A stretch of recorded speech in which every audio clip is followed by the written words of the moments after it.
हाँ तो प्यारे साथियों, हिंदी का अभी हमने ऑब्जेक्टिव प्रश्न दिया था आपको, और अभी की इस वीडियो में हम आपको सब्जेक्टिव प्रश्न बताने वाले हैं। तो 100% ओरिजिनल प्रश्न है, 101 आपका विषय कोड है। तो कोई भी छात्र को डाउट में नहीं रहना है, क्योंकि यह जो है सेकेंड टर्मिनल एग्जाम है आपका। कहीं पे 29 तारीख को, कहीं पे 27, कहीं पे 28 तारीख को लिया जाएगा। तो इसके लिए टेंशन नहीं लेना है आपको। सारे प्रश्न को आपको एक बार अच्छी तरह से पढ़ करके परीक्षा में जाना है, बिल्कुल याद रखना है, यही प्रश्न आपको पूछा जाएगा। और पीडीएफ अगर आपको लेना होगा तो लास्ट में हम आपको मोबाइल नंबर दे देंगे। आप चैनल को भी सब्सक्राइब कर लीजिएगा और वीडियो को भी लाइक कर लीजिएगा। तो इस तरह का यहाँ पर तो ऑब्जेक्टिव प्रश्न है जो कि हमने आपको दिया है। सब्जेक्टिव में आप लोग देखेंगे यहाँ पर, तो सब्जेक्टिव में आपको 150 से 200 शब्दों में आपको यहाँ पर निबंध लिखना पड़ता है। तो निबंध किस किस पर लिखना है ये बात आप यहाँ पर देख सकते हैं, ठीक है। तो आपको हम निबंध लिखा हुआ ही नीचे दे देंगे, टेंशन नहीं लीजिएगा। और बाकी 10वीं बोर्ड परीक्षा का भी प्रश्न पत्र आपको लेना होगा, तो आप लोग को मैं एक वेबसाइट बताऊंगा, हालांकि स्क्रीन पर नीचे दिया गया है, ठीक है। तो छठ पूजा, मेरी जन्मभूमि, ये सब पर आपको निबंध लिखना होगा। किसी एक पर आपको निबंध लिखना है, ठीक है। जैसे कि गणतंत्र दिवस के बारे में अच्छा सा पढ़ लीजिएगा, याद करके चल जाइएगा। अगला है आपका यहाँ पे बहन की शादी वाला, तो वो तो आपको नहीं भी करेगा, कोई दिक्कत नहीं है, ठीक है। और संस्कृत का अभी जस्ट यहाँ पे वीडियो अपलोड होगा, ठीक है।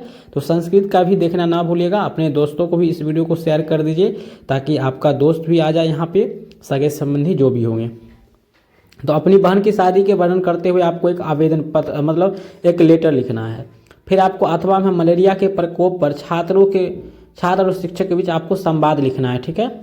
अगला है निम्नलिखित प्रश्नों में से किन्हीं 5 प्रश्नों का उत्तर दे। यहाँ पर देखिए आपको कई प्रश्न होगा, जिसमें से कोई 5 प्रश्नों का आपको उत्तर देना होगा। तो पहला प्रश्न आपको इस तरह का मधुबनी चित्रकला से है।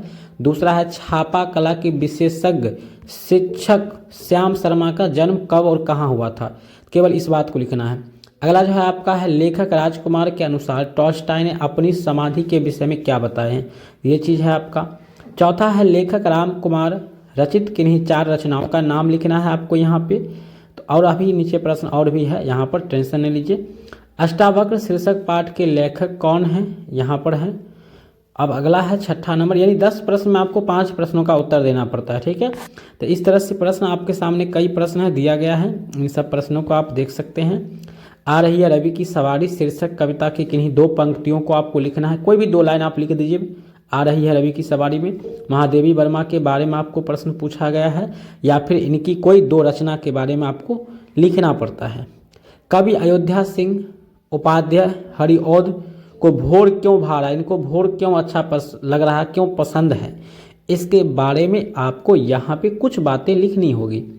तो चलिए सवालों को तो देख ही लिए हम लोग। यहाँ पर भी कुछ सवाल है आपका, 5 नंबर का सवाल है।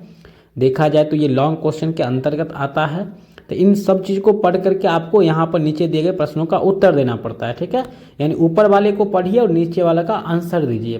तो आप सबको पता ही होगा कि ऐसा प्रश्न बिहार बोर्ड का फेमस है, पूछता है। और यहाँ क्या आपका बोर्ड परीक्षा में भी पूछता है। तो ये सब चीज़ को तो समझ रहे हैं, कोई दिक्कत नहीं है।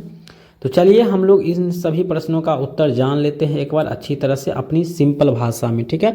तो शॉर्ट प्रश्न है, पहला है एक स्वतंत्र गणराज्य बनाने और देश में कानून राज स्थापित करने के लिए।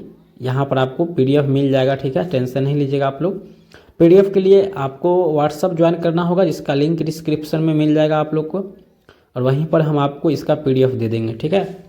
तो इस चीज़ का आप लोग यहाँ पर देख लिए हैं, समझ गए। यहाँ पर लिखा हुआ है 26 जनवरी के बारे में हम निबंध लिख दिए हैं यहाँ पर।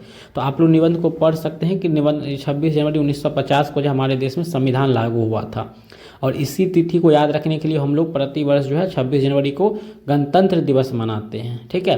तो इसके बारे में विस्तृत जानकारी आपको और भी मालूम होगा, जितना सारी बात है आपको वो सारी बात को यहाँ पर आप लोग लिख दीजिएगा। ऐसा नहीं है कि हमने जो यहाँ पर बात लिखे हैं इसी बात को आपको 2 कॉपी परीक्षा में लिखना, नहीं, ऐसा नहीं है।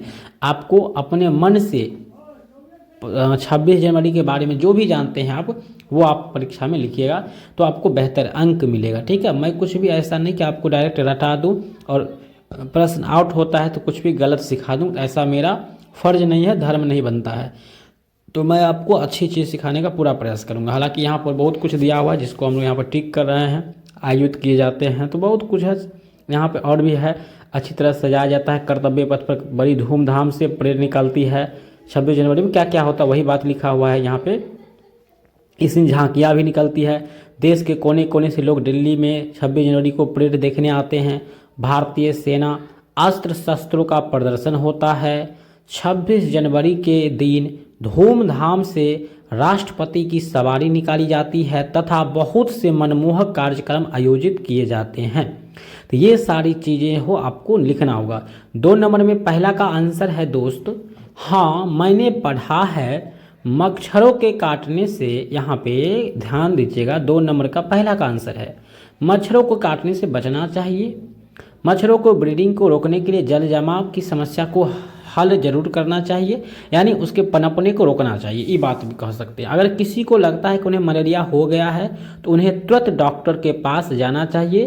तो दोस्त दूसरा दोस्त बोलता है, ये संवाद है आपका, दूसरा दोस्त कहता है बहुत अच्छा जानकारी है, ठीक है, तो ऐसा ही आपको लिखना है। तीसरा का पहला है मेहंदी के पत्ते, गेंदा, बोगनविलिया, गाय का गोबर, कालिख और चावल का पाउडर या चूना पर्यावरण के अनुकूल सामग्री थी जिससे कलाकार रंग निकालते थे। मधुबनी पैटिंग के लिए बहुत ज़्यादा प्रसिद्ध है। प्रकृति से निकाले गए रंगों का उपयोग करके बनाई गई थी घरेलू। ये सारी चीज़ है आपको यहाँ पर लिखी गई है। तो तीसरा का आंसर आप लोग स्क्रीनशॉट भी कर सकते हैं, दिक्कत नहीं है। दूसरा नंबर प्रश्न है, गोवर्धन पर्वत की भूमि पर 1941 में जन्मे श्याम शर्मा ने छापाकाल को अपनी निरंतर साधना की उंगली पर उठाकर पर्वत की ऊंचाई तो दे दी है, लेकिन उनके व्यवहार में अहंकार के पहाड़ कभी नहीं उभरे। बिहार सरकार ने 2008 में उन्हें कला शिक्षा शिखर सम्मेलन और 2017 में लाइफ टाइम अचीवमेंट पुरस्कार से सम्मानित किया। जय जय जय हो श्याम शर्मा जी। चलिए अगला प्रश्न कुछ इस तरह का प्रश्न है आपका तीसरा। अपने समाधि के विषय में टॉल्स्टॉय ने आदेश जारी किया था, मृत्यु के बाद निर्धन से निर्धन व्यक्ति की जैसी समाधि होती है उनकी भी वैसे ही समाधि बने और उनकी मृत्यु पर किसी भी का भाषण न हो। चौथा नंबर प्रश्न का आंसर है, मुख्य रचनाएं अंजलि, अभिशाप, निशिथ, जौहर, चित्तौड़ की चिता आदि है। तो ये 5 प्रश्नों का उत्तर आपको देना था, हमने 5 प्रश्नों का उत्तर दे दिया है। 5वां प्रश्न अंतिम प्रश्न है। अष्टावक्र शीर्षक पाठ के लेखक जगद्गुरु रामभद्राचार्य हैं। उन्होंने साल 2009 में यह महाकाव्य लिखा था। इस महाकाव्य में 108 पदों वाली 8 सर्ग है, कुल 864 पद है। अगर आप ऐसा प्रश्न देखना चाहते हैं, इसका PDF लेना चाहते हैं तो नीचे दिया गया वेबसाइट का नाम आप लोग गूगल पे सर्च कीजिए, वहाँ पर BSV अपडेट